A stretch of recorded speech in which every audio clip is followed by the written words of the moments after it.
नमस्कार दोस्तों, मैं अर्जुन आपका स्वागत करता हूँ स्टी बाय अर्जुन के यूट्यूब चैनल में। तो दोस्तों, आज की हमारी क्लास है इतिहास का वर्गीकरण के बारे में। जो है दोस्तों, आज की हमारी पहली क्लास है। तो दोस्तों, वीडियो को अंत तक जरूर देखना ताकि सभी क्वेश्चन जो है आपको आसानी से याद हो जाएं।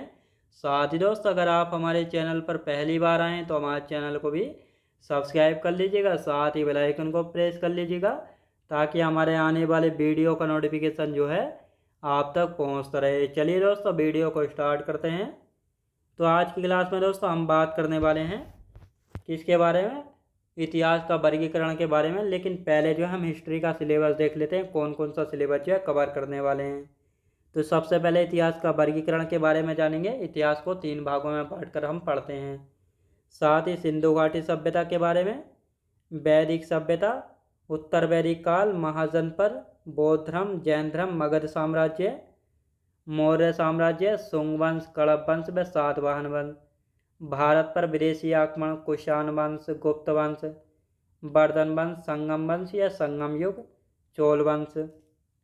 और साथ ही यहाँ पे हम बात करेंगे दोस्तों पांडेय वंश, चालुक्य वंश, पल्लव वंश, अरब आक्रमण, तुर्क आक्रमण, दिल्ली सल्तनत, मुगल वंश, मुगल काल का पतन, मराठा साम्राज्य, भारत में यूरोपियों का आगमन, कर्नाटक युद्ध, बंगाल के नवाब, आंग्ल मैसूर युद्ध, आंग्ल मराठा युद्ध, बंगाल के गवर्नर जनरल कौन थे, 1857 की क्रांति, किसान विद्रोह, सामाजिक धार्मिक सुधार आंदोलन, भारतीय राष्ट्रीय कांग्रेस, बंगाल का विभाजन, क्रांतिकारी आंदोलन, गांधी युग, सिख साम्राज्य और विजयनगर साम्राज्य। तो इन सभी को जो है हम स्पेशल हिस्ट्री में जो है सभी चैप्टर्स को एक एक करके अच्छे से पढ़ेंगे। और आज की हमारी क्लास है इतिहास का वर्गीकरण के बारे में। तो आज का टॉपिक जो हम शुरू करने वाले हैं, तो यहाँ पे हेडिंग डाल लेंगे आप सब लोग, इतिहास का वर्गीकरण। अब दोस्तों, इतिहास के वर्गीकरण की यदि बात की जाए तो सबसे पहले हम बात करेंगे इतिहास का पिता कौन है, यानी फादर ऑफ हिस्ट्री कौन है। तो हेरोडोटस को जो है इतिहास का जनक कहा जाता है, जिनकी एक पुस्तक भी है हिस्टोरिका। ये क्वेश्चन पूछा गया है, हिस्टोरिका पुस्तक किसकी है, तो ये जो है हेरोडोटस की है, जो कि इतिहास के जनक हैं। और हेरोडोटस कहाँ के निवासी थे, यूनान के निवासी थे। इनको जो है हेरोडोटस को इतिहास का जनक किसने कहा था, तो सिसरो के द्वारा जो है, सिसरो के द्वारा हेरोडोटस को इतिहास का जनक जो है कहा गया था। तो ये आपको अच्छे से यहाँ पे याद रखना है। अब इतिहास के वर्गीकरण की यदि बात करते हैं तो इतिहास का वर्गीकरण हम 3 भागों में बांटकर पढ़ते हैं, यानी प्रागैतिहासिक काल, आद्य ऐतिहासिक काल और ऐतिहासिक काल।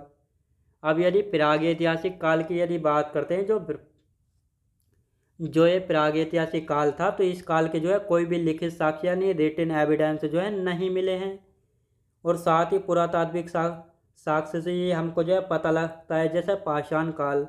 तो जो पाषाण काल है, जिसमें पत्थरों का प्रयोग किया था आदि मानव ने, तो इस काल के जो है हमें कोई भी लिखित साक्ष्य या एविडेंस नहीं मिलते जिससे हमें पता लग सके कि इस काल में मनुष्य का जीवन जो है कैसा रहा था।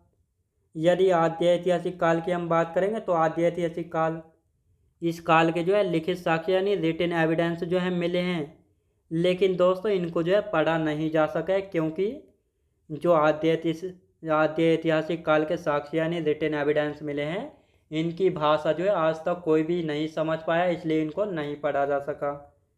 साथ ही इनकी लिपि कैसी थी, भाव चित्रात्मक थी।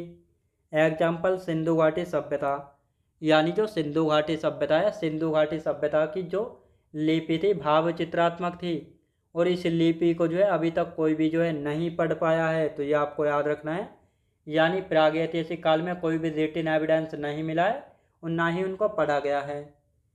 और यदि बात करते हैं आद्य ऐतिहासिक काल की, आद्य ऐतिहासिक काल के रिटन एविडेंस मिले लेकिन इनको पढ़ा नहीं गया है।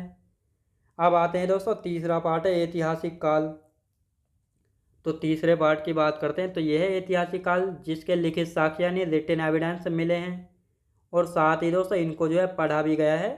साहित्यिक साक्ष्य और पुरातात्विक साक्ष्य मिले हैं, जिससे हमें पता लगता है कि ऐतिहासिक काल में मनुष्य का जीवन जो है कैसा रहा था। तो ये आपको याद रखना है। अब इन सभी को हम एक एक करके अच्छे से यहाँ पे पढ़ेंगे। सबसे पहले हम बात करेंगे प्रागैतिहासिक काल के बारे में। तो प्रागैतिहासिक काल के वर्गीकरण की यदि बात की जाए तो प्रागैतिहासिक काल को 3 भागों में बांटा गया है। कितने दोस्तों, 3 भागों में बांटा गया। किस में दोस्तों, 3 भागों में जो है बांटा गया प्रागैतिहासिक कालों को। पहला है पुरापाषाण काल, मध्य पाषाण काल और नवपाषाण काल। तो सबसे पहले हम जानेंगे दोस्तों पुरापाषाण काल के बारे में। अब पुरापाषाण काल की यदि बात की जाए समय की यानी टाइम पीरियड की, तो अज्ञात समय से लेकर 10,000 BC तक जो है समय रहा था। मतलब जो पुरापाषाण काल है इसका समय कब से स्टार्ट हुआ था ये तो नहीं पता लग पाया, लेकिन लगभग कब तक रहा था, 10,000 BC तक इसका समय रहा था पुरापाषाण काल का। तो ये आपको याद रखना है। अब इस काल में जो है मानव का जीवन कैसा रहा था, यानी पत्थरों का युग था, जीवन अस्थिर था, खाना बदोश था, पत्थरों का उपयोग करता था, शिकार का अल्प ज्ञान था, कच्चा मांस खाता था और आग की खोज हुई और चित्रकारी की शुरुआत। मतलब जो पुरापाषाण काल था इसमें जो है दोस्तों ये पत्थरों का युग था, यानी पूरी तरीके से पत्थरों का युग था। इस काल में मानव का जीवन अस्थिर था, मतलब मानव को ये समझ नहीं थी कि स्थायी बस्तियां बनाकर भी जो है रहा जाता है। ये जो है एक स्थान से दूसरे स्थान पर भटकता रहता था। तो ये आपको याद रखना है। खाना बदोश मतलब इसको ना तो खाने पहनने की कोई भी तमीज़ थी, किस प्रकार खाना खाना है, कौन सा खाना है, कैसे फसलें उगानी है, इसको कोई नहीं पता था। इसलिए खाना बदोश था, खाने की तलाश में एक स्थान से दूसरे स्थान पर भटकता रहता था। पत्थरों का प्रयोग करता था, यानी सभी चीज़ के लिए जो है पत्थरों का प्रयोग करता था। शिकार का अल्प ज्ञान था, यानी जो ये पुरापाषाण काल है इस काल में जो है मनुष्य को शिकार का अल्प ज्ञान मतलब बहुत कम ज्ञान था, इसको नहीं पता था किस प्रकार शिकार किया जाता है। तो इसलिए इस काल में शिकार का इसको अल्प ज्ञान था। और मध्य पाषाण काल आते आते जो है मनुष्य का दिमाग विकसित होना शुरू हो जाता है और ये जो है शिकार करना सीख जाता है मध्य पाषाण काल में। आग की खोज हुई, यानी जो पुरापाषाण काल है इसके लास्ट के समय में जो है आग की खोज हो जाती है। मतलब आग की खोज हुई मतलब ऐसा समझ लेते हैं कभी ऐसा हुआ होगा ये पत्थरों से पत्थर टकराए होंगे जिससे इनको पता लगा होगा कि आग भी कोई चीज़ जो है होती है। तो आग की खोज की यदि बात की जाए तो ये पुरापाषाण काल में होती है, जिसके साक्ष्य चीन की चाओजू गोजियन गुफा से मिलते हैं। साथ ही चित्रकारी की शुरुआत हुई, मतलब शैल चित्रकारी यानी चट्टानों को काट कर जो है चित्रकारी की जाती थी। जैसे भीमबेटका की गुफाएं जो कि महाभारत कालीन मानी जाती हैं। ये मध्य प्रदेश के रायसेन जिले में स्थित है और इनकी खोज जो है 1957-58 में BS बाकनकर के द्वारा की गई थी। साथ ही इनको यूनेस्को में जो है 2023 में जो है शामिल कर लिया गया था। तो ये आपको याद रखना है। तो लोक पेंटिंग्स यानी शैल चित्रकारी मतलब होता है दोस्तों चट्टानों को काट कर बनाई जाती हैं।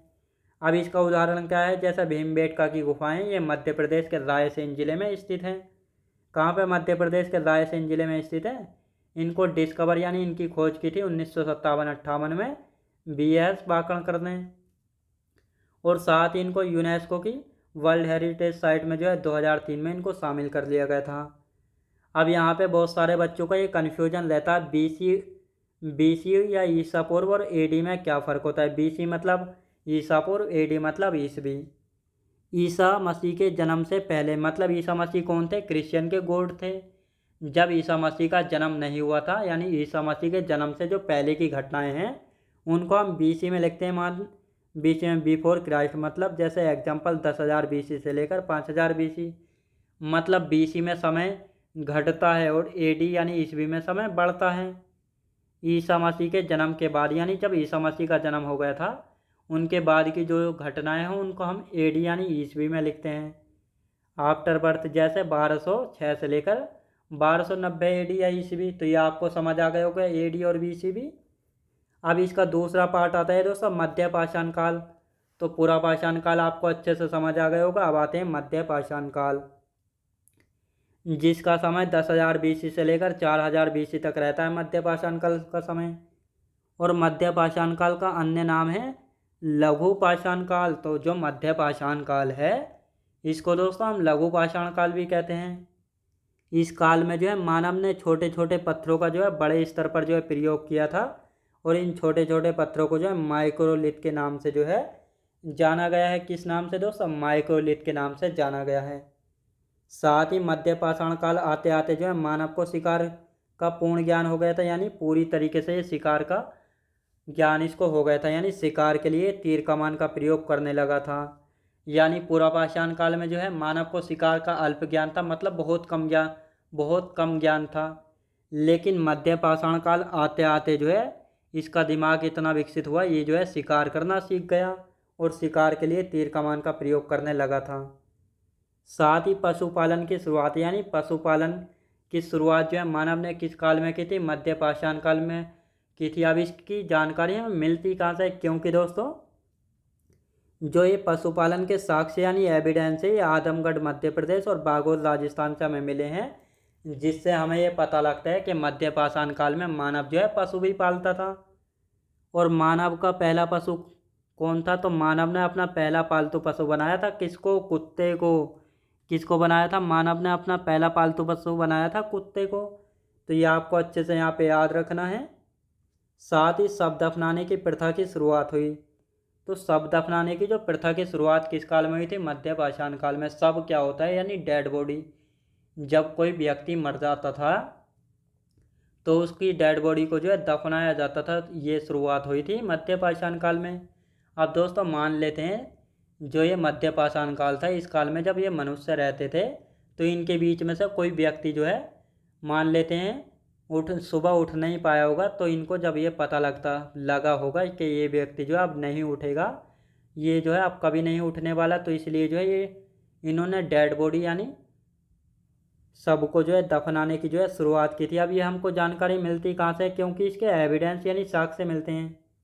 जैसे लेखिया, ये जो उत्तर प्रदेश के मिर्ज़ापुर में एक जगह पड़ती है लेखिया, जहाँ से 17 नरकंकाल जो है प्राप्त हुए हैं। दमदमा, ये क्षेत्र जो है यूपी में पड़ता है, एक ही कब्र से जो है 3 कंकाल या समाधि मिली हैं। महादहा यूपी, यहाँ से युगल समाधि मिली है। लंगनाज गुजरात, यहाँ से पशुओं की हड्डियों के साक्ष्य मिले हैं। मतलब यहाँ से हमें ये जानकारी मिलती हैं, मतलब जो शव या डेड बॉडी होती थी उनको दफनाया जाता था, क्योंकि इनके हमें साक्ष्य यानी एविडेंस मिले। इसी बेस पर हम ये कह सकते हैं। साथ ही पशुओं की हड्डियां में मिली हैं, जिनसे ये पता लगता है क्योंकि इनको भी दफनाया जाता था, क्योंकि जलाने के बाद जो है सारी सब कुछ ख़त्म हो जाता है और दफनाने के बाद ही तो ये हड्डियां वगैरह बचती हैं, जिससे हमें ये पता लगता है कि दफनाया गया था। तो ये थी आज की हमारी क्लास।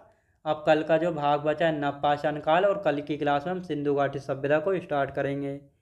तो आज की क्लास हमारी यहीं तक रहेगी। तो मैं उम्मीद करता हूँ आपको वीडियो क्वालिटी कंटेंट वगैरह सभी कुछ आपको पसंद आया होगा। पसंद आया तो लाइक शेयर सब्सक्राइब करना बिल्कुल भी ना भूलें।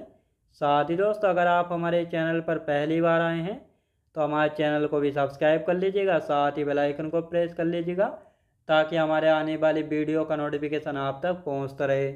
चलिए दोस्तों मिलते हैं नेक्स्ट वीडियोज़ में।